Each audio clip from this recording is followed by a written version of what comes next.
پھر دو چیزوں کی تخصیص کی، سنتوں کی اور مغازی کی، ان کی اہمیت کے پیش نظر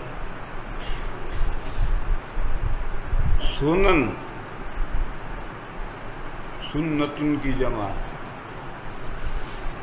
اور سنتن کا لفظ قرآن میں بھی استعمال ہوا ہے، حدیثوں میں بھی استعمال ہوا ہے اور فقہ میں بھی استعمال ہوا ہے، اور تینوں جگہ معنی الگ الگ ہے۔ قرآن کریم میں تو سنت کے معنی ہے قانون فطرت،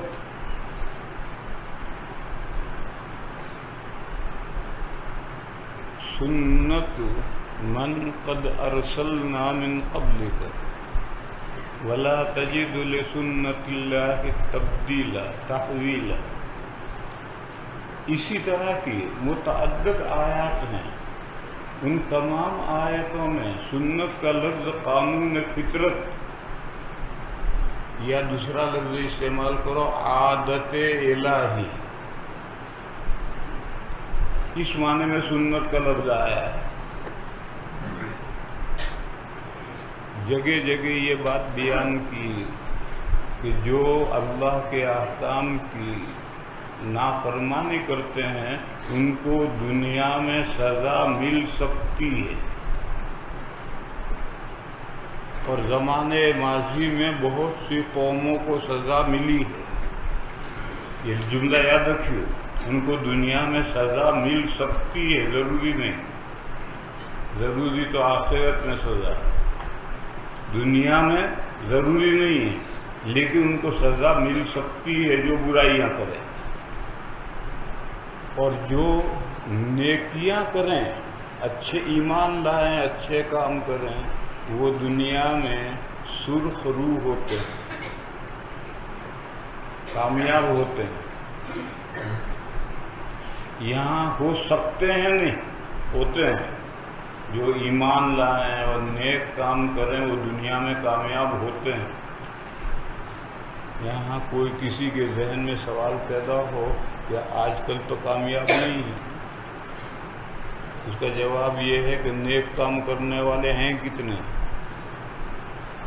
مسلمان کہلانے والے تو 150 کروڑ ہیں پوری دنیا میں، مسلمان کہلانے والے تو 150 کروڑ ہیں، مگر ان تو مسلمان کہلانے والے ہیں، لیکن اس میں مسلمان ہیں کتنے اللہ بہتر جانتے ہیں۔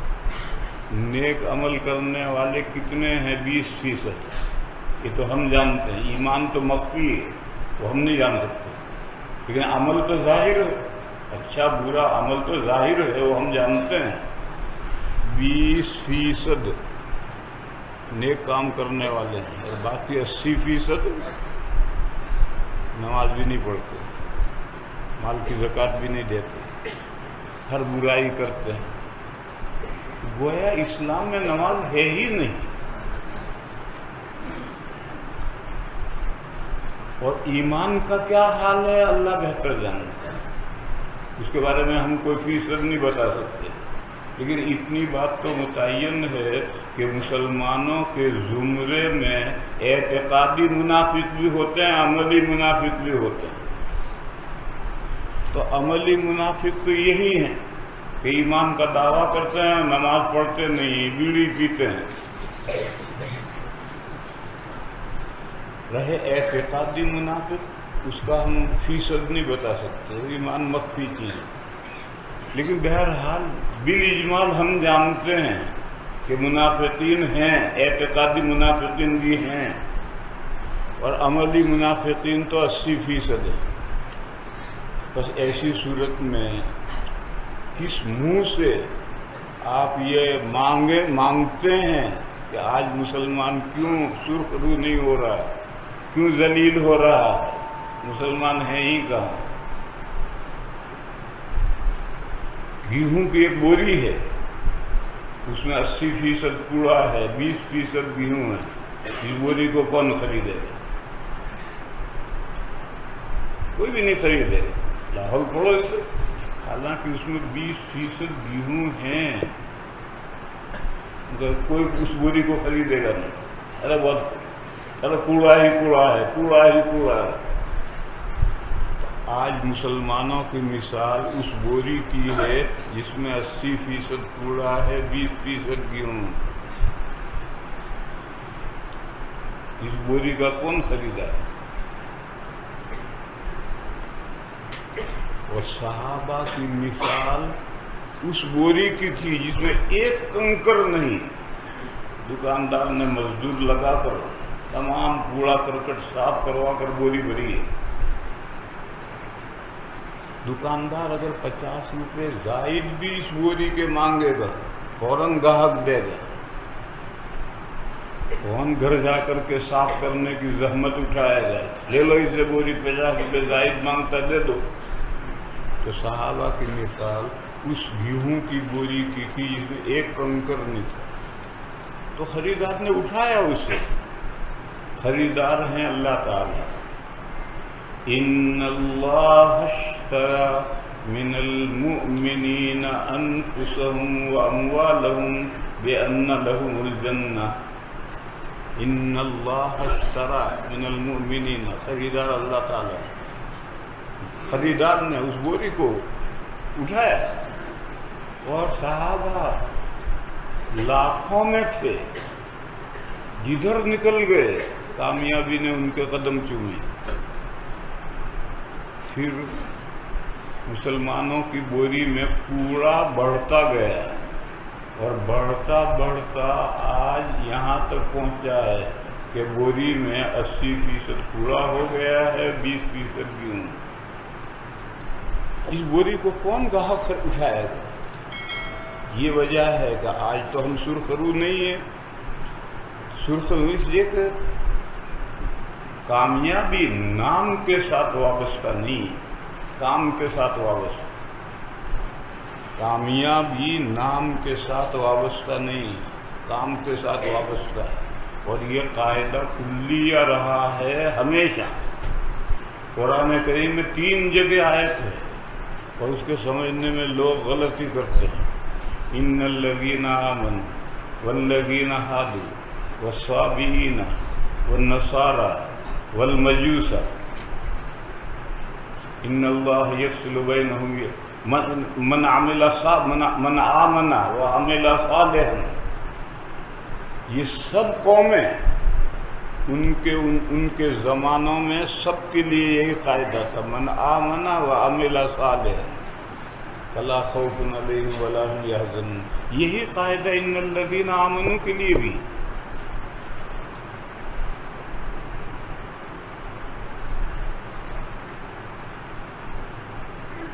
ہاں، اگر یہ جو بوری میں 20 کلو گیہوں ہے اس کو آپ الگ کر دیں، اس کے گاہک مل جائے گا، خریدار مل جائے گا، اس کے پیسے دے گا، لے جائے گا۔ جب تک کوڑے سے الگ نہیں کریں گے اس کو کوئی خریدے گا نہیں۔ لیکن اگر آپ یہ 20 کلو گیہوں الگ کر لیں تو اس کا خریدار مل جائے گا۔ کوئی یہ کہے کہ یہ تو ناممکن ہے، پوری دنیا میں سے 20% وہ مسلمان جو کھرے مسلمان ہیں ایمان میں اور عمل میں، ان کو باقی 80% سے الگ کر لینا ہے تو ناممکن ہے۔ ناممکن ہے تو پھر دوسرا کام کرو۔ وہ یہ ہے کہ جو 80% کوڑا ہے اس کو گیہوں بنا ڈالو تو 100% گیہوں ہو جائیں گے۔ اب بھی گاہک خریدے کہ ان 80% کوڑے کو گیہوں کیسے بنا سکتے ہیں؟ ارے 80% کو نہیں، انبیاء کرام جب مبعوث ہوتے ہیں تو بوری میں 100% کوڑا ہوتا ہے، وہ محنت کر کے اسے 100% گیہوں بنا دیتے ہیں۔ تو جب انبیاء محنت کر کے 100% کوڑے کو 100% گیہوں بنا سکتے ہیں، تم 80% کو کیوں گیہوں نہیں بنا سکتے؟ مگر ہم کچھ کرنا ہی نہیں چاہتے۔ جب سے مدارس عربیہ اسلامیہ میں بے حساب طلبہ فارغ ہونے لگے، دیوبندیت بگڑنے لگی۔ سنو اسے اچھی طرح سے، دیوبندیت بگڑنے لگی، اور اب دیوبند اور بریلوی میں ایک بالش کا فاصلہ رہ گیا ہے۔ اللہ وہ برا دن نہ دکھائے کہ ہم ان بریلویوں کی گود میں جا کر بیٹھ جائیں گے۔ یہ صورتحال دیوبندیت کھسکتی کھسکتی بریلویت کے قریب پہنچ گئی۔ کب سے؟ جب سے یہ مولوی بے حساب فارغ ہونے لگے، تب سے بے حساب مولوی فارغ ہونے لگے، اس وقت سے یہ نقصان شروع ہوا کہ دیوبندیت کھسکتی کھسکتی بریلویت کی گود میں پہنچ گئی۔ دلیل یہ ہے کہ یہ دوہرے کی جماعت 1150 کا کہیں سبق ہوتا ہے، 1150 کی تو واعظ کی مجلس ہوتی، سبق تو دراسات اولیاء میں 30 طالب علموں کا ہوتا ہے، 31واں نہیں چاہیے۔ دراسات اولیاء میں زیادہ سے زیادہ طالب علم 30 جماعت میں ہوں گے، 31واں نہیں۔ میں ریاض گیا تھا، وہاں ریاض میں محمد ابن سعود یونیورسٹی ہے، جامعہ ہے، اس کو میں دیکھنے کے لیے گیا تو میں نے وہاں اساتذہ سے بات پوچھی کہ بھئی تمہارے یہاں دراسات اولیاء میں کتنے طلباء کی جماعت ہوتی ہے؟ انہوں نے مجھے بتلایا کہ کم سے کم 25، زیادہ سے زیادہ 30۔ اس سے زیادہ اگر طلباء ہو جائیں تو فوراً دوسرا سیکشن بنا دیا جاتا ہے۔ اب 30 طالب علموں کی جماعتیں بنانے کے لیے دوہرے کو اگر ہم تقسیم کریں گے تو 30 جماعتیں بنیں گی، اور ہر ٹکڑے کو پڑھانے کے لیے 3 اساتذہ چاہیے، 3 محدث چاہیے، یعنی 90 محدث تو صرف دوہرے کی جماعت کو پڑھانے کے لیے چاہیے۔ اور صورتحال یہ ہے کہ دارالعلوم میں انقلاب آئے ہوئے 32 سال ہو گئے، 32 سال سے اہتمام اور مجلس شورا پورے ہندوستان میں اساتذہ ڈھونڈتی ہے، دارالعلوم کے لیے دورے کے لیے اساتذہ ڈھونڈتی ہے، پورے ملک میں کوئی استاد نہیں، اور سب جگہ تمام دارالعلوم چل رہے ہیں، تمام جامعات چل رہے ہیں، سب کو پڑھا رہے ہیں، بخاریانی پڑھا رہے ہیں، مگر جب وہ درخواست دیتے ہیں، انٹرویو لیتے ہیں تو عربی اول دوم میں فیل ہو جاتے ہیں، وہ دورہ کیا پڑھائیں گے یہاں کر۔ یہ جو صورتحال بنی ہے یہ دلیل ہے کہ جب سے فضلاء کی تعداد بڑھ گئی ہے، علم پیچھے آیا، علم پیچھے آیا تو عمل بھی پیچھے آیا، اور عمل پیچھے آیا تو دیوبندیت کھسکتی کھسکتی بریلویت کے گود میں پہنچ گئی۔ اس لیے کہ اب ہمارے ان جامعات سے جو بھی پڑھ کر نکلتا ہے اس کو دین کی کوئی فکر نہیں، اس کو اپنے پیٹ پالنے کی فکر ہے۔ اگر وہ کسی مسجد یا مدرسے میں لگے گا وہ بھی معیشت کے لیے لگے گا، تنخواہ کے لیے لگے گا، دین کی کوئی فکر کسی کو نہیں۔ اور جب فضلاء کو دین کی فکر نہیں ہوگی تو مسلک کہاں سے اپنی جگہ پر مضبوط رہے گا، مسلک میں ڈھیلا بنا جائے۔ تو صورتحال یہ ہوگی، بس محنت تو یہی علماء تو کریں گے جو وارثین انبیاء ہیں، یہی تو کریں گے، اور ان کی محنت کا یہ حال ہوگا۔ چنانچہ دیوبند دارالعلوم دیوبند قائم ہوا، اس سے پہلے پورا ملک بریلوی تھا، شہر دیوبند پورا شیعہ تھا۔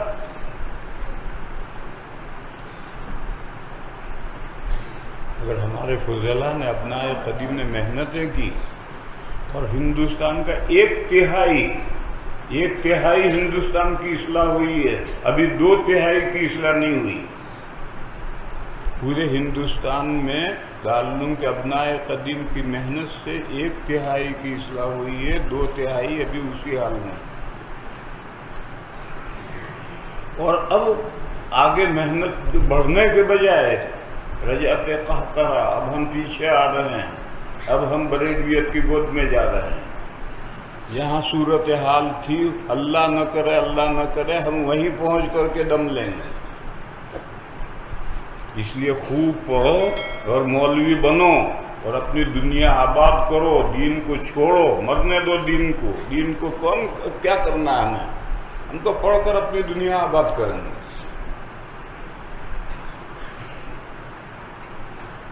لیکن اگر محنت ہو تو 80% پورا گیہوں بن سکتا ہے۔ انبیاء جب تشریف لاتے ہیں تو بوری میں ایک دانہ نہیں ہوتا ہے گیہوں کا، پھر وہ زندگی بھر محنت کر کے جب دنیا سے رخصت ہوتے ہیں تو بوری 100% گیہوں کی ہوتی ہے۔ معلوم ہے کہ محنت سے سب کچھ ہو سکتا ہے، مگر محنت کرے کون؟ کوئی محنت کرنے کے لیے تیار نہیں۔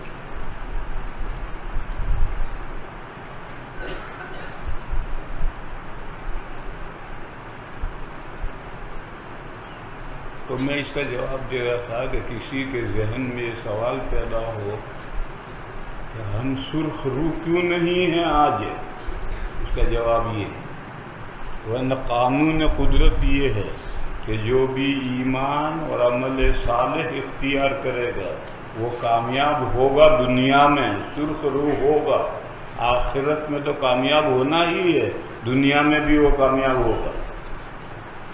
اور جو کفر و شرک اختیار کرے گا یا بد اعمالیوں میں مبتلا ہوگا، چاہے وہ مسلمان کہلاتا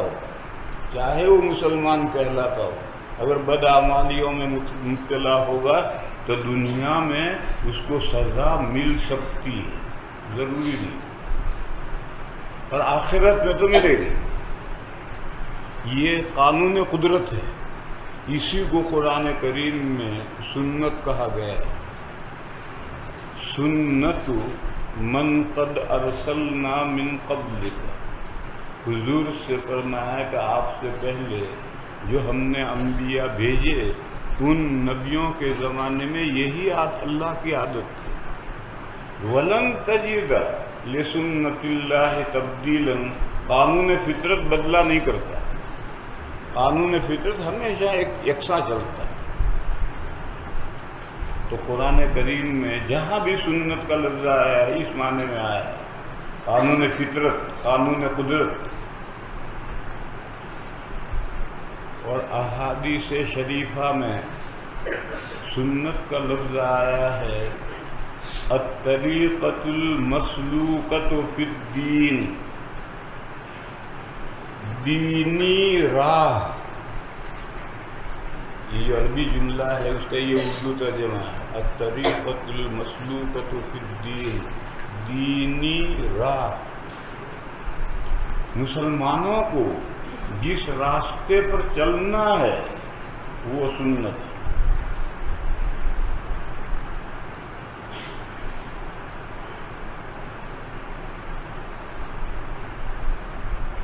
من تمسک بسنتی عند فساد امتی فلہ اجر کذا،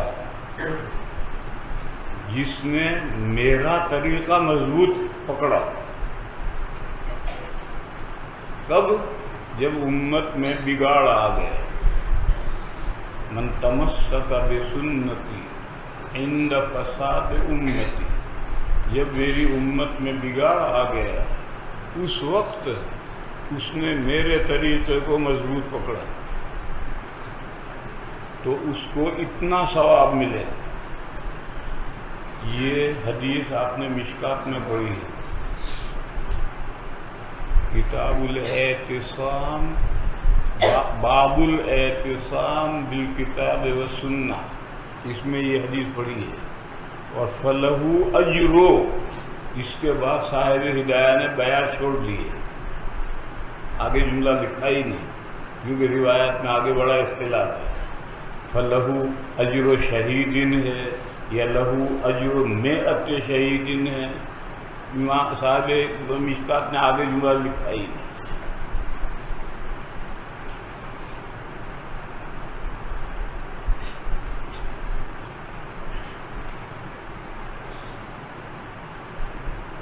وہ ایک لمبی حدیث ہے کہ یہود میں بھی فرقے بنے اور حقیقت گم ہو گئی، 71 فرقے بنے اور کوئی فرقہ حق پر نہیں رہا۔ عیسائیوں میں اختلاف یہود سے زیادہ ہوا، ان کے 72 فرقے بنے اور حقیقت گم ہو گئی۔ ان 72 فرقوں میں سے حق پر کوئی فرقہ نہیں رہا۔ فرمایا کہ میری امت میں اختلاف عیسائیوں سے بھی زیادہ ہوگا، ایک قدم آگے بڑھے گی میری امت۔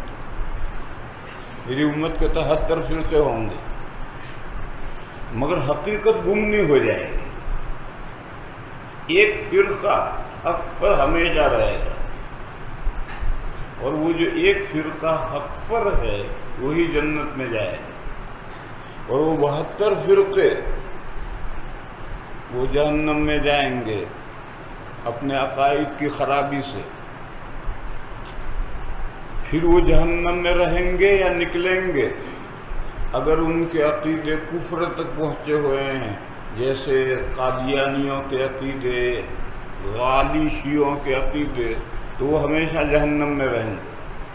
اور اگر ان کے عقیدے کفر و شرک تک نہیں پہنچے، جیسے غیر مقلدوں کے عقیدے، مودودیوں کے عقیدے، تو پھر وہ اپنے عقیدوں کی سزا پانے کے بعد جہنم سے نکلیں گے۔ اور ایک فرقہ جو حق پر رہے گا، حقیقت گم نہیں ہوگی، ایک فرقہ ہمیشہ حق پر رہے گا، یہی جنت میں جائے گا۔ یہ ایک فرقہ جو ہمیشہ حق پر رہے گا، کیوں؟ اس کو دو طرح سے سمجھ سکتے ہو۔ مذہب اسلام کی بنیاد قرآن کریم ہے، اور جب تک قرآن کریم حرف بحرف باقی ہے اس پر عمل کرنے والے بھی رہیں گے۔ یہودیوں اور عیسائیوں کی جو مذہبی کتابیں تھیں ان میں تحریف ہو گئی، وہ کوئی فرقہ حق پر رہا ہی نہیں، اور اسلام کی بنیاد تو قرآن پر ہے، وہ تو حرف بحرف واقعی ہے۔ اور کوئی کہے کہ حدیثیں بھی تو ہیں، حدیثوں میں گڑبڑ ہوئی ہے، حدیثیں تو شرح ہیں، متن قرآن کریم ہے، اور متن اگر محفوظ ہے تو اس کے ساتھ ملا کر شرح کو تو ٹھیک کر لیں، اور محدثین نے ٹھیک کر لیا ہے۔ متن میں گڑبڑ ہو جائے پھر اصلاح کی کوئی صورت نہیں۔ متن الحمدللہ قرآن کریم ہے اور وہ حرف بحرف محفوظ ہے، اور حدیث ہیں تو اس کی شرح ہیں، شرح میں اگر کچھ گڑبڑ بھی ہو جائے گی تو متن کے ساتھ ملا کر کے ٹھیک کر لیں گے، اور محدثین نے کر لیا۔ بس جب قرآن اور حدیث موجود ہیں تو اس پر عمل کرنے والے بھی موجود رہیں گے۔ یہ وجہ ہے ایک طائفہ ہمیشہ حق پر کیوں رہے گا۔ دوسرے طریقے پر سمجھو، یہ جو طائفہ ہے جو ہمیشہ حق پر رہے گا، یہ قرآن و حدیث کا ماڈل ہے۔ جیسے کوئی بہت بڑی بلڈنگ بنانی ہو تو آرکیٹیکٹ کا نقشہ بناتا ہے، اس نقشے کے مطابق ماڈل بنایا جاتا ہے مٹی کا، اور وہ ماڈل یہ رکھا ٹیبل پر۔ یہ پوری بلڈنگ اگر تمہیں دیکھنی ہو تو اس ماڈل کو دیکھ لو۔ اب سمجھو، اسلام کی کتاب دعوت قرآن کریم ہے۔ قرآن کریم صرف مسلمانوں کی کتاب نہیں ہے، یہ بہت بڑی غلط فہمی ہے۔ قرآن کریم تو محبت نامہ ہے تمام انسانوں کے نام۔ وَأَنزَلْنَا إِلَيْكَ الذِّكْرَ لِتُبَيِّنَ لِلنَّاسِ مَا نُزِّلَ إِلَيْهِمْ یہ قرآن تو تمام انسانوں کی طرف بھیجا گیا ہے، اور یہ اللہ کا محبت نامہ ہے انسانوں کے نام۔ نبی پاک صلی اللہ تعالی علیہ وسلم یہ قرآن صرف مسلمانوں کو نہیں پڑھاتے تھے، سناتے تھے، مشرکین کے مجموعوں میں بھی یہ قرآن پڑھ کر سناتے تھے، مگر آہستہ آہستہ یہ تصور ہو گیا کہ یہ مسلمانوں کی کتاب، اب دوسرا کوئی اسے ہاتھ ہی نہیں لگاتا، یہ مسلمانوں کی ہولی بک ہے، متورک کتاب ہے۔ ارے مسلمانوں کی نہیں، تو تمام انسانوں کے نام اللہ کا پیغام ہے، مگر تمام انسان تو پڑھے لکھے نہیں، پھر قرآن کیسے پڑھیں گے، اسلام کو کیسے سمجھیں گے؟ تو اس قرآن کی تعلیمات کا یہ ماڈل تیار رکھا ہے۔ اگر پوری بلڈنگ تمہیں دیکھنی ہو، تمہارے پاس ٹائم نہ ہو تو ماڈل دیکھ لو، پوری بلڈنگ ایسی ہے، بس یہ جو طائفہ منصورہ ہے کہ ہمیشہ دین حق پر مضبوط رہے گا، یہ قرآن کی دعوت کا ماڈل ہے۔ اگر کوئی پڑھا لکھا نہیں ہے، قرآن کو نہیں پڑھ سکتا، تو ماڈل دیکھ لے، اس سے سمجھ لے کہ قرآن کس بات کی دعوت دیتا ہے۔ قرآن جس بات کی دعوت دیتا ہے اس کا نمونہ یہ ہے۔ دیکھو ماضی میں یہ ماڈل کھڑا تھا، صحابہ جب پوری دنیا میں پھیلے تو ان صحابہ کو دیکھ کر لوگ ایمان لائے، ماڈل کو دیکھ کر ایمان لائے۔ آج ماڈل ہی خراب ہو گیا، اور ہندو پڑھا لکھا تو ہے نہیں، عربی جانتا نہیں، تو قرآن کا مطالعہ کر نہیں سکتا، اور ماڈل ایک مسلمان ہے، اس کے دائیں بھی ایک ہندو ہے، تو اس کے دائیں بھی ایک مسلمان کی دکان ہے، بائیں بھی ایک مسلمان کی دکان ہے۔ وہ روز دیکھتا ہے کہ یہ بھی جھوٹ بولتا ہے، یہ بھی گاہکوں کو دھوکہ دیتا ہے، یہ بھی شراب پیتا ہے، یہ بھی ایک بیڑی پیتا ہے۔ وہ سوچتا ہے کہ میرے اندر اور ان میں کیا فرق ہے؟ جو کام میں کرتا ہوں وہی یہ مسلمان بھی کرتا ہے، وہی مسلمان بھی کرتا ہے۔ ماڈل خراب ہو گیا۔ اب وہ ہندو قرآن کریم لے کر پڑھنے بیٹھے اور قرآن سے اسلام کو سمجھے، یہ تو ناممکن ہے، کیونکہ ہر انسان کو عربی پڑھا ہوا نہیں ہے۔ بس ایسی صورت میں ماڈل دیکھ کر کے قرآن کی دعوت کا اندازہ کرنا ہے۔ پہلے ماڈل صحیح تھا تو صحابہ جدھر چلے گئے ان کی زندگیوں کو دیکھ کر لوگ ایمان لے آئے۔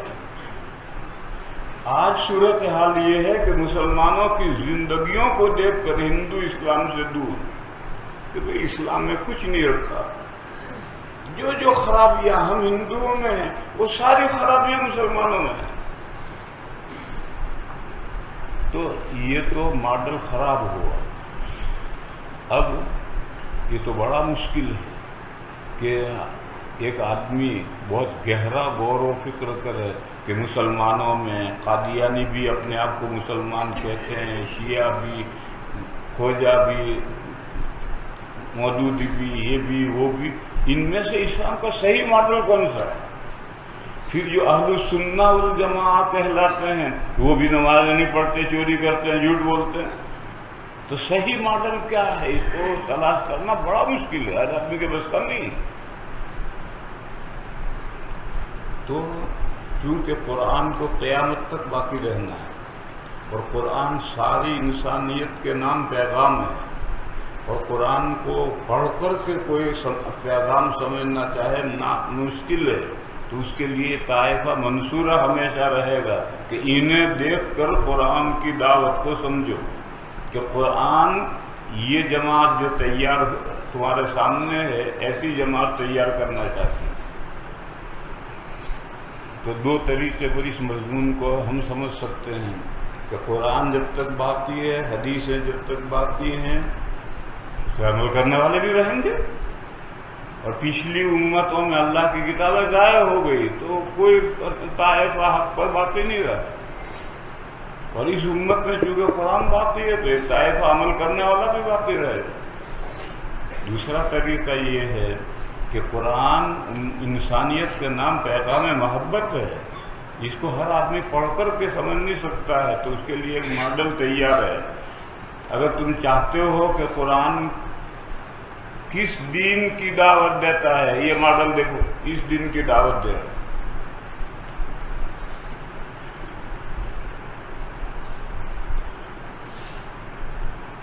یہ جو قرآن اور حدیثوں میں جس دین کی دعوت دی گئی ہے، اسی کا نام ہے الطریقۃ المسلوکۃ فی الدین، دینی راہ جس پر مسلمانوں کو چلنا ہے۔ حدیثوں میں سنت اسی کو کہا گیا ہے، اور فقہ میں احکام خمسہ کا ایک درجہ ہے۔ دیکھو فقہ میں اصل 5 احکام ہیں: فرض، واجب، مباح، حرام اور مکروہ۔ یہ اصل 5 احکام ہیں۔ پھر بعد کے فقہا نے ان کو بڑھایا تو مباح میں سے سنت بھی نکلا، مؤکدہ، غیر مؤکدہ، مندوب، مستحب، اور آخر میں مباح۔ اور ادھر مکروہ میں سے مکروہ تحریمی، مکروہ تنزیہی، یہ سب بعد میں اقسام بڑھتے رہے۔ باقی اصل احکام خمسہ ہیں۔ ان احکام خمسہ میں سے ایک سنت ہے، جس کا درجہ فرض اور واجب کے نیچے ہے۔ فقہ میں سنت اس کو کہا گیا ہے۔ جیسے کہتے ہیں کہ ظہر کی اتنی سنتیں ہیں، یعنی فرض کے علاوہ جو رکعتیں پڑھنی ہیں ان کو سنتیں کہتے ہیں۔ تو تینوں میں، قرآن میں، حدیثوں میں، فقہ میں، سنت کا لفظ مختلف معنی میں آیا ہے۔